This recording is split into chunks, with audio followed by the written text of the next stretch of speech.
अपने खास पलों को और भी खास बनाए श्री राजेश्वरी ज्वेलरी के साथ, जहां आपको हर त्योहार और हर ओकेजन्स के लिए मिलेगी खूबसूरत jewelleries.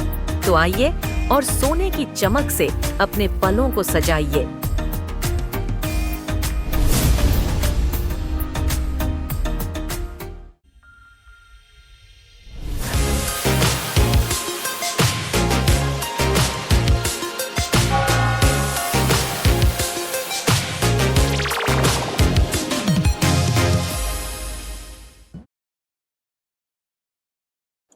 So good evening ladies and gentleman. आज जैसे हम सब यहाँ इकट्ठा हुए हैं, अंडमान से रिलेटेड बहुत सारा इश्यूज अभी चल रहा है। जनरली में जैसे आप जानते हैं इलेक्ट्रिसिटी का प्रॉब्लम है, अनएम्प्लॉयमेंट का तो ऑलरेडी चल ही रहा है। इस बीच में एडमिनिस्ट्रेशन ने एक बड़ा सा झटका दिया हमें, जो 2 पोस्ट रिलीज हुआ था, आरआर रिलीज हुआ था। एक्चुअली पोस्ट नहीं है, उसका आरआर रिलीज हुआ था डीएचएस ऑफिस से और डीसी ऑफिस से। डीएचएस ऑफिस से रिलीज हुआ था मजदूर और रेडियोग्राफर में, डीसी ऑफिस से रिलीज हुआ था सर्वेयर को लेकर।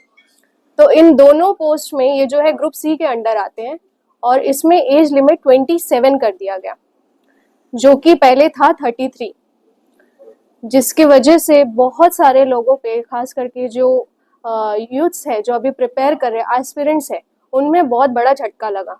क्योंकि मोस्टली जो एस्पिरेंट्स है वो 25 से 33 के एज ग्रुप में है और वो लोग टोटली रिलाई करते हैं। इनफैक्ट अंडमान का ऑल टोटल पॉपुलेशन जो है वो रिलाई करता है सिर्फ और सिर्फ गवर्नमेंट जॉब्स पे, क्योंकि यहाँ कोई अदर अपॉर्चुनिटी है ही नहीं। आप अगर बाहर जाते भी हो तो आपको वो प्रेफरेंस नहीं मिलता जो वहाँ के लोकल पीपल को मिलता है। और अब ऐसे में अंडमान का अपना लोगों को यहाँ भी प्रेफरेंस नहीं मिलेगा, वो लोग एज के क्राइटेरिया से बाहर हो जाएंगे। इस विषय में फिर सारे लोगों ने एकजुट होकर मिलकर, जितने भी यूथ्स हैं, हमने डिसाइड किया कि हम एक लेटर तैयार करेंगे रेस्पेक्टिव जितने भी डीएचएस और डीसी ऑफिस को एड्रेस करके, जिसमें हम लोगों ने ये अपोजिशन मतलब अपोज किया है। ये लेटर है, ठीक है। इसमें हमने अपोज किया है कि जो 27 एज लिमिट है वो बहुत ज़्यादा इफेक्ट कर रहा है अभी के यूथ्स को, और उन लोग के जो खास करके जो मिडिल क्लास से बिलोंग करते हैं उन लोग को ज़्यादा प्रॉब्लम क्रिएट हो रहा है। तो इसीलिए इसको वापस पहले जैसा एज 33 क्राइटेरिया में वापस ला दीजिए। हमने इंडिविजुअली सबने ये लेटर्स जमा किए हैं रेस्पेक्टिव ऑफिसेस में जाके। ये तो हमारा टेम्परेरी सोल्यूशन था। उसके बाद हम सब एकजुट हुए, हमने बात किया तो देखा कि अगर ये चीज़ फर्दर इम्प्लीमेंट होता है, अदर ग्रुप ऑफ जितने भी रिक्रूटमेंट है उसमें अगर ये इम्प्लीमेंट होता है तो इससे बहुत सारा इश्यूज क्रिएट करेगा। First of all, I don't think logically it is possible, क्योंकि अगर एक बंदा 18 साल में अपना 12th पास करता है तो रेडियोग्राफर जैसे पोस्ट कर रहे हैं, खास के लिए मैं मजदूर वगैरह की बात नहीं कर रही, बट रेडियोग्राफर, सर्वेयर जैसा पोस्ट जिसमें आपको स्किल रिलेटेड डिग्रीज चाहिए होता है, उसको लेके आपको 3 to 4 ईयर्स का एटलीस्ट उसका स्टडी होता है, पढ़ाई होता है। Either it is bachelor degree और diploma degree, up to 3 to 4 years होता है।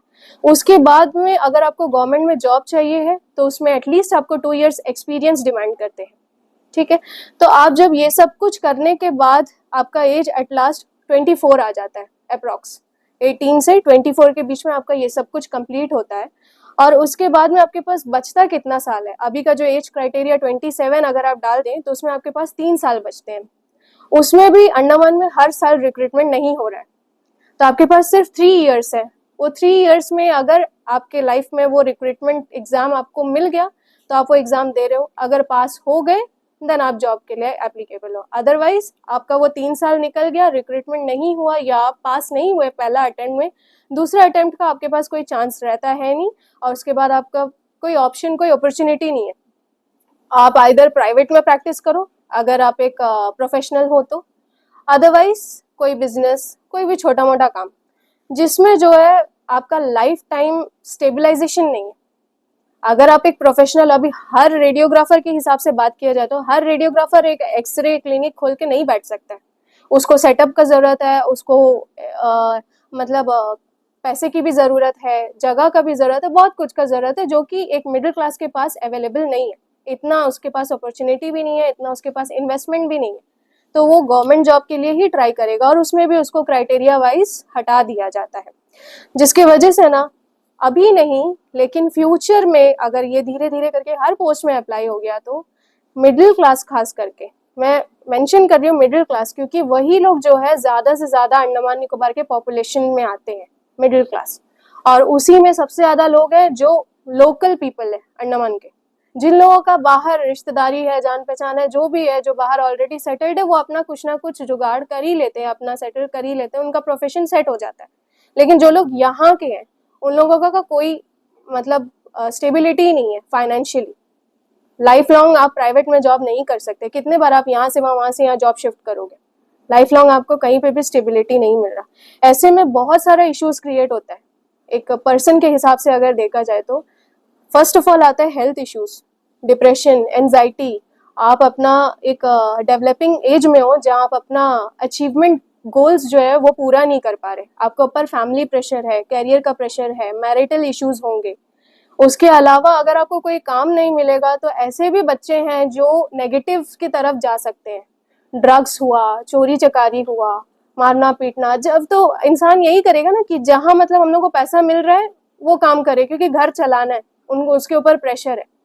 तो अंडमान का पॉपुलेशन हो सकता है कि फ्यूचर में जाके कहीं नेगेटिवली इम्पैक्ट हो, इससे बहुत सारा इश्यूज क्रिएट हो सकता है। प्लस अंडमान का इकोनॉमी जो है वो बहुत ज़्यादा चेंज हो जाएगा, क्योंकि मोस्ट ऑफ द कंज्यूमर्स जो है वो मिडिल क्लास है। अब मिडिल क्लास के पास पैसा है ही नहीं तो वो खर्च कहाँ करेगा, एक्सपेंसेस ज़्यादा है, इनकम कम है, खर्च नहीं करेगा तो वो इकोनॉमी सर्कुलेशन होना बहुत मुश्किल है, जिसके वजह से बिजनेस स्टैंडर्ड्स भी मार खाएगा।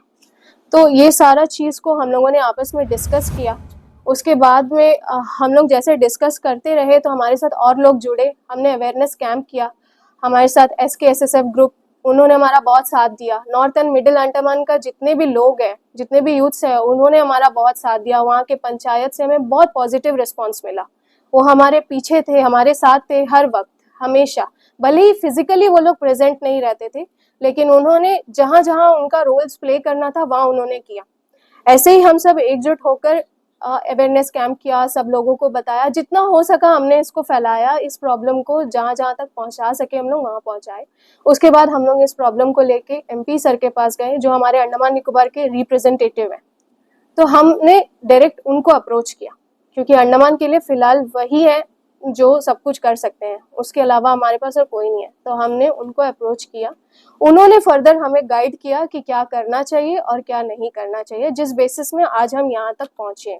तो जैसा मैडम ने बोला, तो हमारा इस जो प्रेजेंट सिचुएशन उसको कंसिडर करके तो हम लोग नेक्स्ट फर्स्ट ऑफ ऑल हम लोग तो सारे पट्टे और रेस्पेक्टिव डिपार्टमेंट्स को, जो DHS और DC को उन्होंने लेटर सबमिट किए, तो ऑब्जेक्शन लेटर। उसके बाद नेक्स्ट हम लोग उनके बाद में हम MP सर के पास गए थे। तो MP सर ने हम लोग को सजेस्ट किया, तो वो बोले कि हमारा जो मुद्दा है वो पार्लियामेंट में हम लोग सेशन में उठाएंगे। तो उसके बाद में उनके हिसाब से जैसा सजेस्ट किया, तो उसके बाद में अभी तो MP sir already last Friday को तो ऑलरेडी इस बात में मुद्दा उठा चुके हैं, आज भी इस बारे में बात करेंगे। तो उसके पहले हम लोगों ने लास्ट वीक CS सर को अप्रोच किया, चीफ सेक्रेटरी सर को। तो उनके तरफ से भी पॉजिटिव रिस्पांस मिला। तो उन लोगों ने, उन सर ने बताया कि हमारा ये जो मुद्दा है ऑलरेडी इस पर वो लोग रिव्यू कर चुके हैं, तो उसको ऑलरेडी सबमिट करें आगे के लिए, प्रोसीजर के लिए। तो उसके बाद में उस पर, और ये जो हमारा लेटर है जो हमने जो MP सर को सबमिट किया था, ये लेटर इसका सैंपल है, आप देख सकते हैं। फिर हमारे CS सर ने बोला कि उनको कुछ वक्त चाहिए उसके लिए, तो और उन लोगों ने थोड़ा वक्त भी मांगा है, और अभी तो पॉजिटिव रिस्पांस मिला है उनकी तरफ से। उसके बाद में फिर हम लोग अभी एकजुट होकर हम नेक्स्ट अभी प्रेस कॉन्फ्रेंस कर रहे हैं, उसके बाद में फिर हम लोग देखते हैं नेक्स्ट क्या करना है। मेरे अंडमान के भाई और बहनों, आज एक्चुअली पे हम कोई एक यूथ का बात लेकर यहाँ पर नहीं बैठे, ओके। हम यहाँ बल्कि कि अंडमान के सारे यूथ का बात लेकर यहाँ पर बैठे। देखिए, हमारे एक्चुअली पे देखा जाए, हमारा जो GDP है और हमारा जो पर कैपिटल इनकम है वो भी लो है, ये आपको तो पता ही होगा ऑफकोर्स। और सबसे बड़ी बात है ना कि इंडिया में, और यूनियन टेरिटरी नहीं, फुल ऑल ओवर इंडिया में हम डिजर्व करते हैं सेकंड पोजीशन में। हमारा जो अनएम्प्लॉयमेंट का जो पोजीशन है वो सेकंड में डिजर्व करते हैं। हम 10 नंबर पे से 2 पे आ रहे हैं। 2 मीन्स आप 33.6%, और उस पे भी देखा जाए जो फीमेल्स का है वो 49.2 समथिंग आ रहा है, ओके। और कहीं ना कहीं देखा जाए ये सिर्फ एक डाटा नहीं है, ओके। ये हर एक घर का सच्चाई है। मतलब जहां एक एस्पिरेंट बैठकर रात भर जाग कर अपना एक सपना देखता है और फिर ऐसे सब पॉलिसी की वजह से अपनी जिंदगी से उम्मीद छोड़कर वो क्या करेगा।